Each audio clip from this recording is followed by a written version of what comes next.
Hello everyone, welcome to Focus Prep Daily Current Affairs session.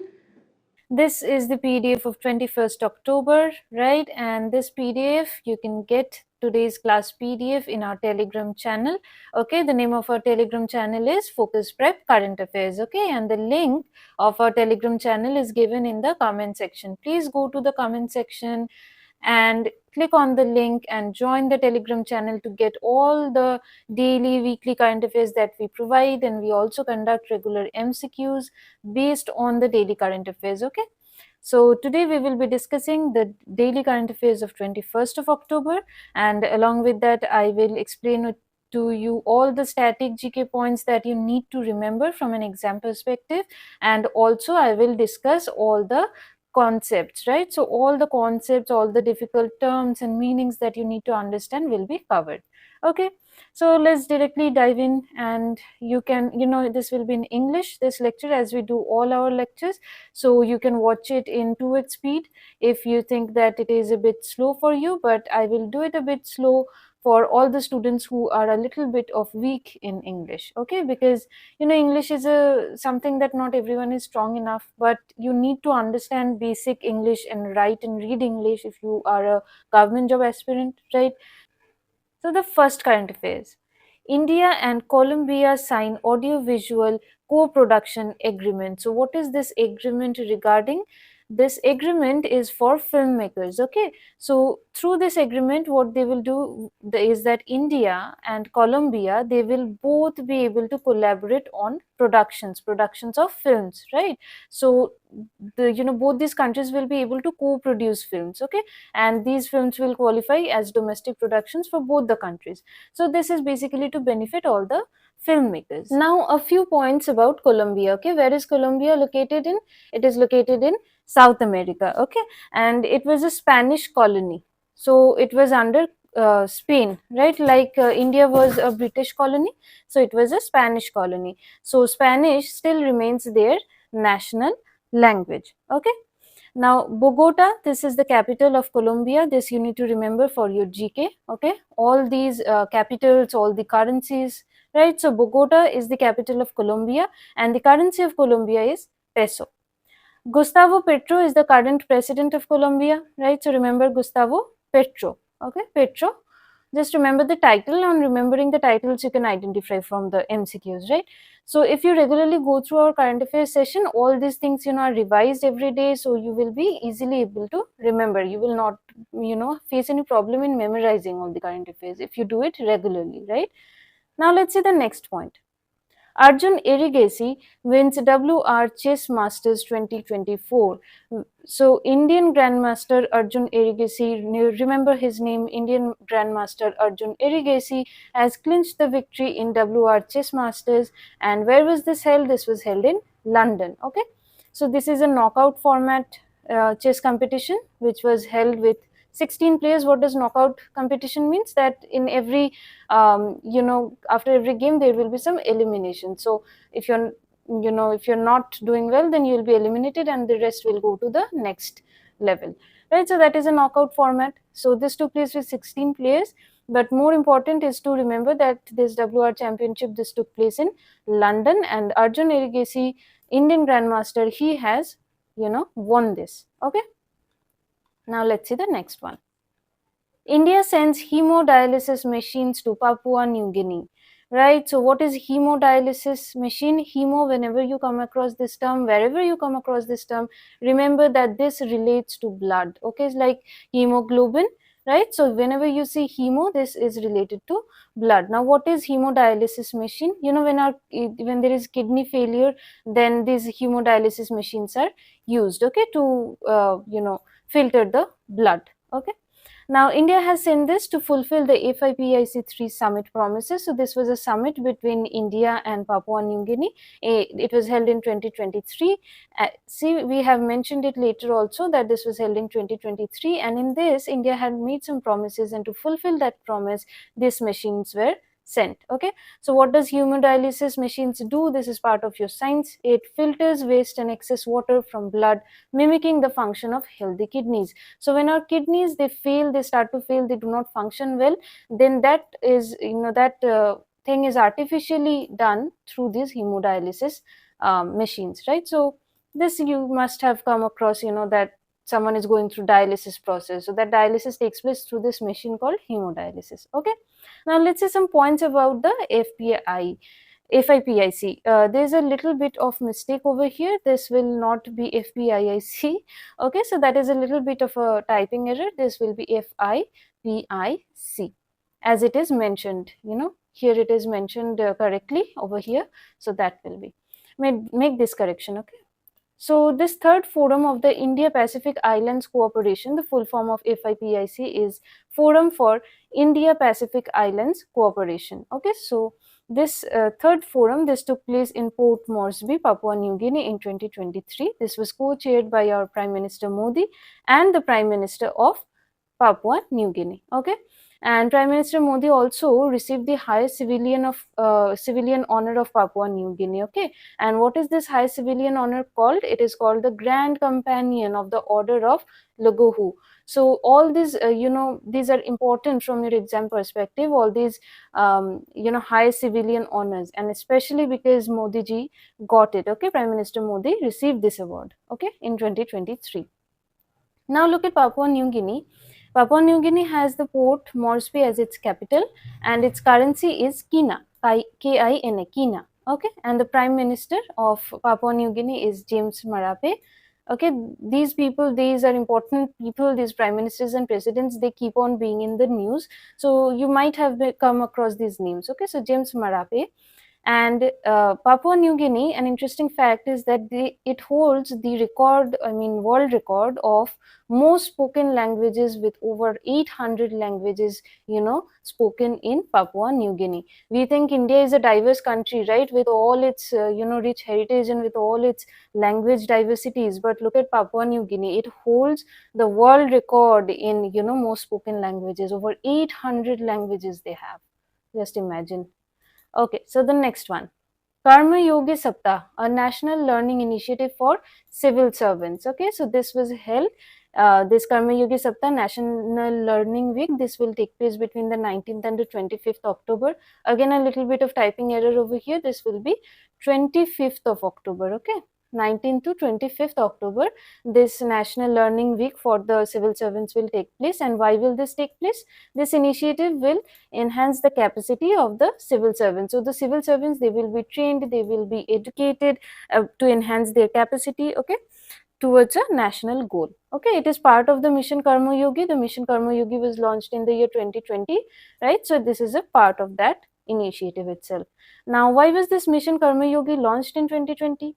Mission Karma Yogi was launched to, again, build the capacity of our bureaucracy, to strengthen our bureaucracy. Okay, so the goal was to create a future ready civil service that reflects Indian values as well as global outlook. Okay, nothing to explain over here. Now, it promotes one government ethos, aligning civil servants with national goals. So civil servants can be from different, states, like you all are preparing for PCS exams, right? So they can be from different states, but these kind of trainings, they aim to make them ready towards a national goal. So unity and what is favorable for the nation as a whole, right? So one government, it promotes the ethos. Ethos means the values, right? The values of one government. Okay, next. Chirate Ventures honors leaders with 2024 Patrick J. McGovern Awards. So who all have received this Patrick J. McGovern Awards? Let's look at the names first. Narayana Murthy, the founder of Infosys, have received the India Lifetime Achievement Award. Shantanu Narayan, the chair and CEO of Adobe, has been honored with the Global Lifetime Achievement Award. And Avinav Asthana, the CEO and founder of Postman, have received Exceptional Entrepreneurial Achievement Award. Okay, so these names you have to memorize. There is nothing to explain here. You have to remember these names, Narayan Murthy, and for which they have been awarded. And of this is the most important. Narayana Murthy, the founder of Infosys, have been awarded the India Lifetime Achievement Awards. Okay, now let's look about the Patrick J. McGovern Awards. What are these awards given for and by whom they are given? So Chirate Ventures, they give this award, and why? They give this award to celebrate the legacy of Patrick J. McGovern, who was a pioneer in technology media. Okay, so this Chirate Ventures, this is an Indian venture capital fund company. Okay, and they give this award. Now let's look into the most important current affairs from today's perspective. You can say this is the most important. The 2024 Global Multidimensional Poverty Index report have been given out, and what are the highlights? Let's look into that.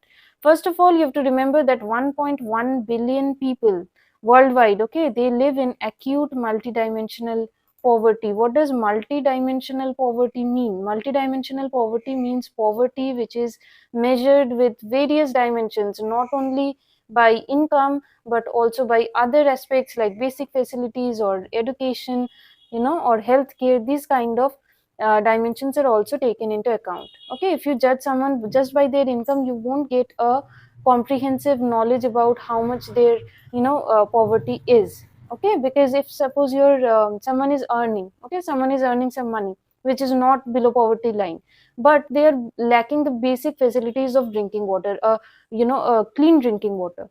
Okay, their water is polluted, then can you call that person to be rich? You cannot. If someone cannot afford a clean drinking water, then you cannot call him rich, right? So then they will become poor. Okay, now this MPI report is jointly published by the UNDP, right, United Nations Development Program, Oxford Poverty and Human Development Initiative. Okay, they together bring this report. So you have to remember these three names: UNDP, Oxford Poverty and Human Development Initiative. Okay, and according to this report, any individual is deemed MPI poor if they experience deprivation in at least one third of the 10 indicators. So MPI report, this multidimensional poverty, they use 10 indicators. Okay, and out of these 10 indicators, if someone experiences deprivation in at least one third, okay, one third of these 10 indicators, then they are regarded as poor. Okay, now let's see the facts about India in this MPI. Okay, where does India stand? India's rank has been given as 62nd, okay, in the 2024 report, and India has got an MPI value of 0.105, but you have to remember this rank 62nd. Okay, and around 23.8% of India's population is identified as multidimensionally poor. These factual informations become important if you're writing answers, if you're doing MCQs. This becomes important. 23.8% of India's population has been identified as multidimensionally poor. Okay, now let's see the next one. Now this is a economic current affairs, you can say, and this has a lot of terms that I will explain, so just try to understand when I'm explaining. Okay, so let's see the news first. It says that India's sovereign bonds are to join the FTSE Russell's emerging markets government bond index. Okay, so what does all this mean? So first of all, see, in this headline only I'm going to explain to you India's sovereign bonds. So what are sovereign bonds? Sovereign bonds are bonds that are issued by the government, right? So government issues this for public spending. Okay, so when the government issues bonds, it's sovereign bonds. Now these sovereign bonds are to join FTSE Russell's emerging market government bond index. Now what is FTSE Russell's? See, we have explained it everything over here. Just try to understand when I'm saying FTSE Russells, they create and manage indices to help investors track the market trends and make informed decisions. Okay, so FTSE Russells, what do? They make some indices. Okay, that is some like indexes we read to understand where India stands. In case of MPI, we read that where India stands, we understand by the indexes. So similarly, FTSE Russells, they manage and create some indices that give us the idea about how the market of a country is operating. Okay, so that investors can take informed decisions whether to invest in that country, in that economy or not. Okay, so what are indices? Global indices, see, we have explained it here also. Global indices, basically they give us the idea about how the market, stock market of an economy of a country is performing. Okay, so they track all the market dimensions, and they see the performance of that market, and these indices, they give an idea about how the country's market, the stock market, how the stock market of a country is performing. Okay, whether or not it's a good stock market, whether prices will go up or down, that idea is given by these global indices. Okay, now The emerging markets government bond index. What are emerging markets? By the name only you can understand they are emerging in the market, right? So all the countries which are developing, okay, which are not very stable, have not already developed, like India itself is a developing economy, right? India. But if you look at USA, it's already a developed economy. It has a stable market, it has a very large, you can say, this stock market, right? It's But India and some other countries who are just developing, who are not yet developed, their markets are not very stable. These stock markets, they crash sometimes, sometimes they go up. Okay, so these kind of markets of the countries which are developing, at the developing stage, they have not completely developed, but they are not also, they are not very poor economies either, so they are flourishing right now. They are the emerging markets. Okay, look at this. EMGBI tracks, or I mean the emerging markets government bond index that we read. This tracks the performance of the government bonds from the emerging markets to provide the insight into their debt markets, right? So this particular index, the indexes, we already know, that I already told you that these indexes give us the idea about how the economy's market is performing, the country's market is performing.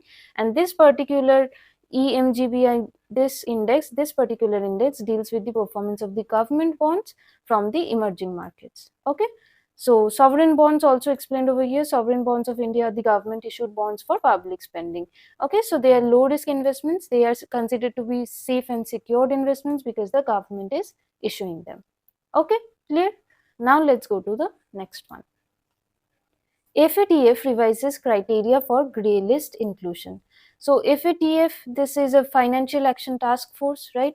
So FATF has modified their criteria about grey list. Okay, so grey list criteria to focus on high risk nations, okay, to ease the burden on the least developed countries. Let's see what it is all about. LDCs, the least developed countries, they will not face any active review, okay, regarding their financial, money laundering and all this terrorism financing. In these aspects, they will not face any active review, okay, if they do not pose any significant risk. Okay, so if the least developed countries, they do not pose any significant risk to money laundering, then they will not face any active review from the FATF. So it has been relaxed a little bit, you can say. Okay, so FATF, what is FATF? It is an intergovernmental body to fight money laundering and financial terrorism. Okay, intergovernmental body, so many governments together, they participate in this task force. And what is the importance of this? Why was this created? To fight money laundering and terrorism financing. Okay, now this was founded in 1989 during the G7 summit in Paris. The year of founding, 1989, this is important. And where were they found? During the G7 summit in Paris. So it was founded in Paris. Okay, so its headquarters is also in Paris, and it has 39 countries.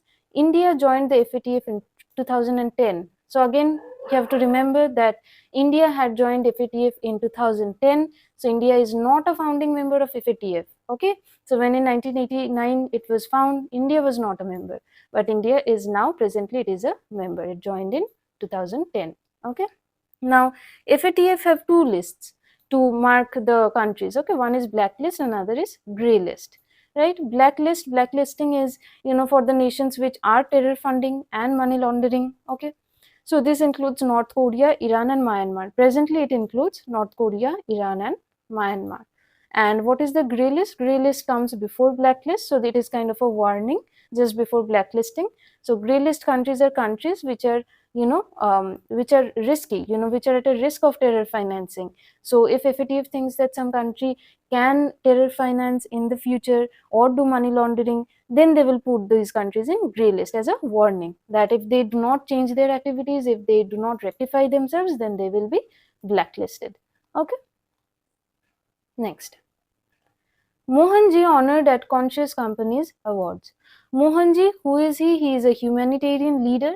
He received the special recognition at the Conscious Companies Awards in Johannesburg, South Africa.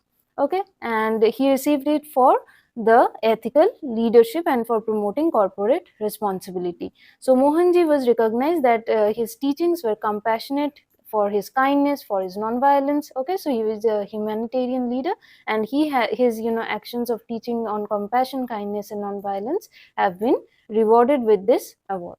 Okay, next one.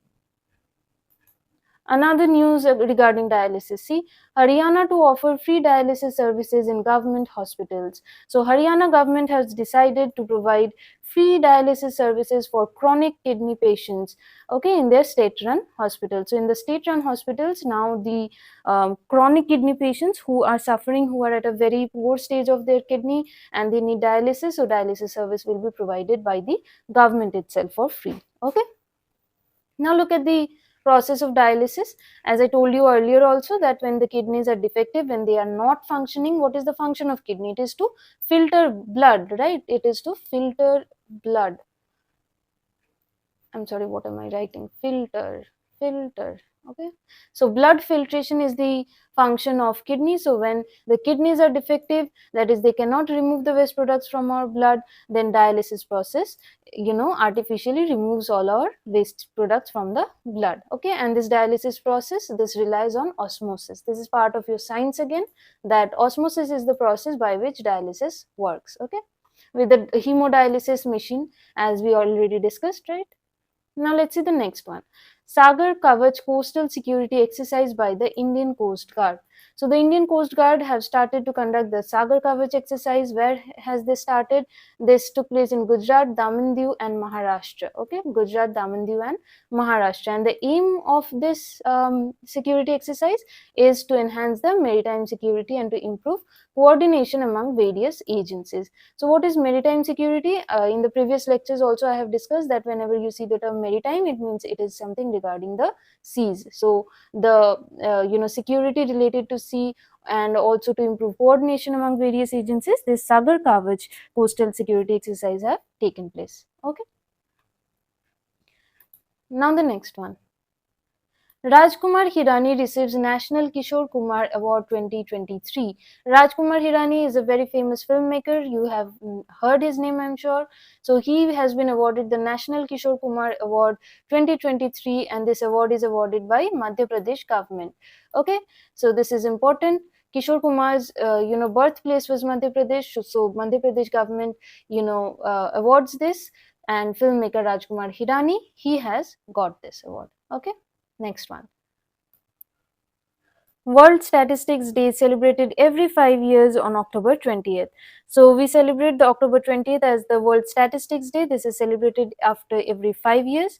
And the first World Statistics Day, it was started in 2010. Remember that the first World Statistics Day was started in 2010 after the UNGA, that is the United Nations General Assembly, it took up a resolution. Okay, and why is this celebrated as World Statistics Day? To emphasize the importance of statistics in shaping our societies and in driving the informed decision making. So all data that are available, they are utilized with the help of statistics only, right? With statistical model, we come to understand how decisions are taken, all the economic decisions, and all how important statistics is in shaping societies. So to emphasize this World Statistics Day is celebrated. Okay, now let's see the next one. Virat Kohli crosses 9,000 test run milestone. So Virat Kohli has surpassed 9,000 test runs. Okay, in the recent, the test match that took place between New Zealand at the M. Chinnaswamy Stadium in Bengaluru, Virat Kohli has achieved this feat, and he has now become the fourth in the highest test runs of India. He is just after Sachin Tendulkar, Sunil Gavaskar, and Rahul Dravid. So he has become the fourth Indian cricketer to cross this 9,000 test runs. Okay. So that is all for today. Thank you everyone for joining in. Join our Telegram channel. Go to the comment section and click on the link of the Telegram channel. Join the channel for all the free PDFs, all the MCQs that we conduct. Okay, and let us know what you think about our lectures in the comment section. And if you have any doubts, if you didn't understand any term or any concept, you can let us know in the comment, and we can take up your doubts in the next session. Okay, just subscribe this YouTube channel and share it with your friends if you're liking our lectures, and that would help us provide you with the all the new MCQs and all the new PDFs that we are going to bring. Okay, so thank you everyone.